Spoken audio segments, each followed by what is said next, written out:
15 సంవత్సరాల నుంచి మీకు 15 సంవత్సరాల నుంచి ఈ ఉద్యమాల్లో ఉన్నారు మీరు. 12 ఏళ్ళ నుంచి. 12 ఏళ్ల నుంచే మీరు ఉద్యమాల్లో ఉన్నారు. నేను మొదట అరెస్ట్ 9వ తరగతి 9వ తరగతిలో కరీంనగర్లో. అదే అంటే మీకు 10 కూడా నిండిన వయసుల నుంచే మీరు ఉద్యమాల్లో ఉన్నారు. చూస్తే అంటే మీరు సమానత్వం కోసం, లేకపోతే పేదవాళ్ళ కోసం, దాంతోపాటు ఆడవాళ్ళ కోసం, అంటే దళితుల కోసం, దాంతోపాటు గిరిజనుల కోసం, వీళ్ళందరి కోసం కూడా మీరు పోరాటం చేస్తూ వస్తున్నారు. అంటే మీరు అనుకునేది ఏంటి? అంటే సమానత్వం కావాలా, లేకపోతే పేదవాళ్ళు ఉన్నత వర్గాలుగా ఉండాలా, మీకేం కావాలి? అంటే ఇన్ని సంవత్సరాల సుదీర్ఘ పోరాటంలో ఎన్నో దెబ్బలు తగిలాయి, ఎన్నో కేసులు. మీరు చెప్తున్నారు 10 రోజులు మీరు కోర్టులకే తిరగాల్సిన పరిస్థితి, ఎన్నో దెబ్బలు తెలిగాయి. దాంతోపాటు పదవులు కూడా మీకు చాలా ఆఫర్ చేసిన పరిస్థితి. చంద్రబాబు నాయుడు, కేసీఆర్, XYZ మీలు కూడా. అంటే పదవులు తీసుకోపోవటానికి కారణం ఏంటి? అసలు మీరు అనుకున్నది అసలు జరుగుతుందని మీకు అనిపిస్తుందా? అంటే ఇప్పుడు కాకపోయినా ఫ్యూచర్లో అయినా ఈ సమానత్వం, లేకపోతే అంటే ఒక POWs అందినో, రామకృష్ణారెడ్డో, లేకపోతే వేరే వాళ్ళు కొంతమంది అనుకుంటే కాదు కదా, ఇవన్నీ అవ్వాలి అంటే అసలు మీకు అవుతుందని నమ్మకం ఉందా? ఒకటి ఏంటండి, ఫస్ట్ మా ఆశయాలు ఒక స్ఫూర్తితో బయలుదేరాం చిన్నప్పుడే. మేమందరం బయలుదేరిన కాలం చాలా ప్రత్యేకమైన కాలం. అది విప్లవోద్యమం కేంద్రంగా నడిచిన కాలం, విప్లవోద్యమ ఫలాలు ప్రజలు అందుకున్న కాలం, విప్లవోద్యమం ఎన్నో ఫలితాలను చూపించిన కాలం మాది. అన్ని కాలేజీల్లో PDSC ఉండేది, లేకపోతే RSC ఉండేది. మొత్తం మనం ఉమ్మడి ఆంధ్రప్రదేశ్, అప్పుడు సమైక్య ఆంధ్రప్రదేశ్గా ఉన్నప్పుడు ఆ రోజుల్లో అసలు చైతన్యవంతమైన ఉద్యమాలు. ఆ చైతన్యం చాలా అద్భుతమైన చైతన్యం. ఆ చైతన్య స్రవంతిలో ఎంతో మంది వచ్చారు. జార్జిరెడ్డి, జంపాల కాడి నుంచి మొదలుపెట్టి, శ్రీపాద శ్రీహరి కాడి నుంచి మొదలుపెట్టి, వీరన్న, మారోజు వీరన్న వరకు వాళ్ళందరి బాటలో మేము కూడా నడిచాం. మారోజు వీరన్న వీళ్ళందరూ మా కాలపు మనుషులు. మాకు ముందు జంపాల, జార్జిరెడ్డి. కానీ వాళ్ళ అమరత్వం, వాళ్ళ వీరోచిత పోరాటాలు మాకు స్ఫూర్తిగా నిలిచాయి. ఆ పోరాటాలతోటి ఎన్నో, అంటే స్కాలర్షిప్స్ పెంచుకునే ఉద్యమాల కాడి నుంచి అసలు మా కాలంలో దళితుల పట్ల ఈ వివక్ష, దాడులు, లేకపోతే పేదవాళ్ళ మీద ఇంత ఇంత ఇంత మోసము, ఇంత అవినీతి ఇవి సాగలేదు. ఎందుకంటే భయం, విప్లవోద్యమం అంటే ఒక గౌరవం, భయం. ఆ కాలంలో ఇవన్నీ సాగలేదు. ఇవాళ మళ్ళీ చూసాం కదా ఎట్లా ఉన్నాయి. ఇవాళ ఏ ఊరికి వెళ్ళినా మళ్ళీ అన్నలు కావాలి, మళ్ళీ అక్కలు కావాలని అడుగుతున్నారు. మీరు వెళ్ళండి, కెమెరా వేసుకుని వెళ్ళండి, చెప్తారు. కాబట్టి ఇవాళ అరాచకత్వాలు, భూమి దగాదాలు, భూమి చుట్టూ జరుగుతున్న హింస, ఇవన్నీ కూడా ఆ రోజు ఎట్లుంది, ఈ రోజు ఎట్లా ఉందంటే అంత తేడా ఉంది. కానీ మీరు ఒక ప్రశ్న ఇస్తారు. ఆ రోజు ఆ విప్లవోద్యమం అది వెల్లివిరిసిన కాలంలో ఆ స్ఫూర్తితో వచ్చాం.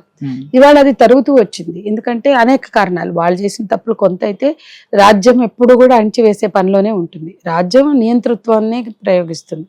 ఈ రోజు ఇవాళ భారతదేశంలో అధికారికంగానే నియంతృత్వ రాజకీయాలు వచ్చాయి, ఫ్యాసిజం వచ్చింది.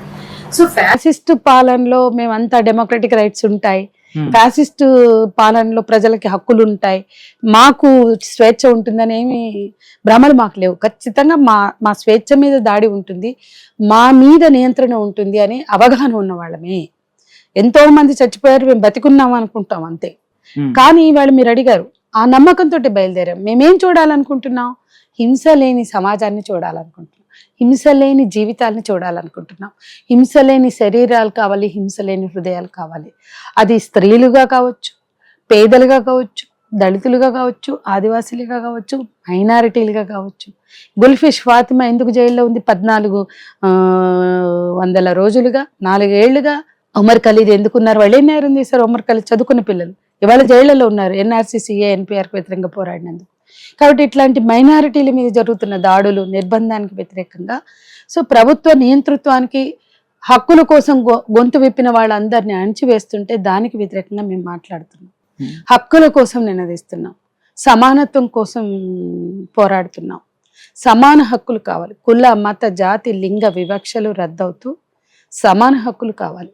హింస లేని హృదయాలు కావాలి, హింస లేని కుటుంబాలు కావాలని మేము కోరుకుంటున్నాం. ఓకే, లాస్ట్ అండ్ ఫైనల్ ఒకటే అంటే తుపాకీ గొట్టం ద్వారానే సమానత్వం లేకపోతే వస్తుందని చెప్పి అంతకుముందు నమ్మేవాళ్ళు. అంతకుముందుతో పోల్చుకుంటే నక్సలిజానికి సంబంధించి ఒక్కొక్కళ్ళు, అంటే నక్సలిజం తగ్గిపోతూ వస్తుంది అంటే దేశం అభివృద్ధి చెందినట్ట, లేకపోతే సమానత్వం ఆల్రెడీ సమాజంలో ఉంది అంటున్నారా, అనుకుంటున్నారా, లేకపోతే రాజ్యం అణిచేస్తుందని మీరు భావిస్తున్నారు? రాజ్యం అణిచివేస్తుంది, అందులో డౌటే లేదు.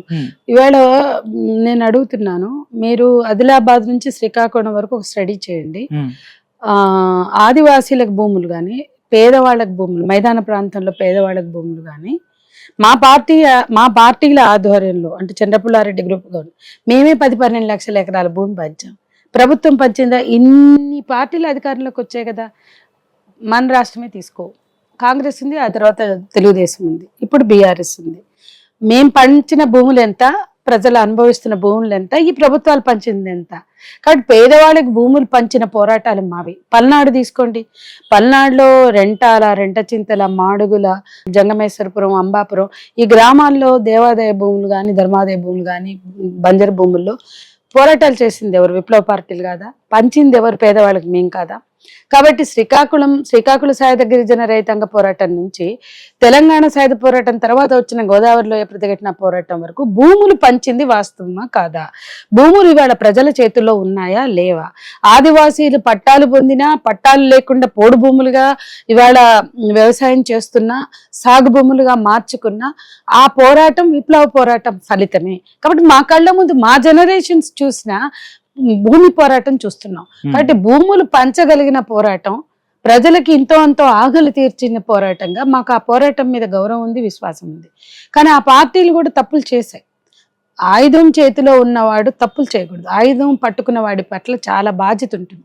ఆయుధంకి బాధ్యత ఉంటుంది, ఆయుధం పట్టుకున్న వాడి మీద మరింత బాధ్యత ఉంటుంది. కాబట్టి ఆయుధం పోలీసుల చేతుల్లో ఉంటే ఎట్లా మిస్యూజ్ అవుతుందో, ఎట్లా ప్రజల మీద స్వారీ చేస్తుందో, ఆయుధం పట్టుకున్న అన్నలు కావచ్చు, లేదా విప్లవకారులు కావచ్చు, వాళ్ళు కూడా ప్రజల మీద స్వారీ చేయకూడదు, వాళ్ళు కూడా తప్పులు చేయకూడదని నేను నమ్ముతున్నా. అట్లా ఆయుధం పట్టుకున్న వాళ్ళు లేదా విప్లవ రాజకీయాలు లో నడిచిన వాళ్ళు, విప్లవోద్యమంలో నడిచిన వాళ్ళు తప్పులు చేస్తే ఆ విప్లవోద్యమానికి నష్టం కలుగుతుంది. అటువంటి నష్టాలు కూడా మేము మా కళ్ళతో చూసాం. అది ఖచ్చితంగా ఆత్మవిమర్శ చేసుకోవాల్సిన అంశంగా నేను భావిస్తున్నా. ఖచ్చితంగా సాయుధ పోరాటం ఎప్పుడు ఫలితాలు ఇచ్చింది. సాయుధ పోరాటం త్యాగాలు చేసింది, ప్రజలు ఎంతో మంది బలిదానాలు చేశారు, త్యాగాలు చేశారు. తెలంగాణ సాయుధ పోరాటం 10 లక్షల ఎకరాల భూమిని పంచింది, 3000 గ్రామ స్వరాజ్యాలు నిర్మించింది. అట్లాగే గోదావరిలో ప్రతిఘటన పోరాటం 12 లక్షల ఎకరాల భూమిని ఆ తర్వాత కొనసాగింపు పంచింది. ఈ రోజు కూడా శ్రీకాకుళ సాయుధ పోరాటం ఇలాంటివన్నీ కూడా అటవీ హక్కుల్ని, చట్టాన్ని తెచ్చాయి. రామ్జీ గొండు, కొమరం భీం చేసిన పోరాటం వలన ఆదివాసీలకు హక్కులు 5th షెడ్యూల్ 6th షెడ్యూల్ ఏర్పడినాయి. కాబట్టి చరిత్ర ఏం చెప్తుంది? ఏ పోరాటము విఫలం కాల, ఏ పోరాటము నష్టం కలిగల. తెబాగా పోరాటం నుంచి శ్రీకాకుళ సాయుధ గిరిజన రైతాంగ పోరాటం వరకు కూడా హక్కులు ప్రసాదించింది. గోదావరిలో పోరాటం ఎన్నో హక్కుల్ని ప్రసాదించింది. ఈ రోజు కూడా ఆదివాసులు అనేవాళ్ళు మనుషులు.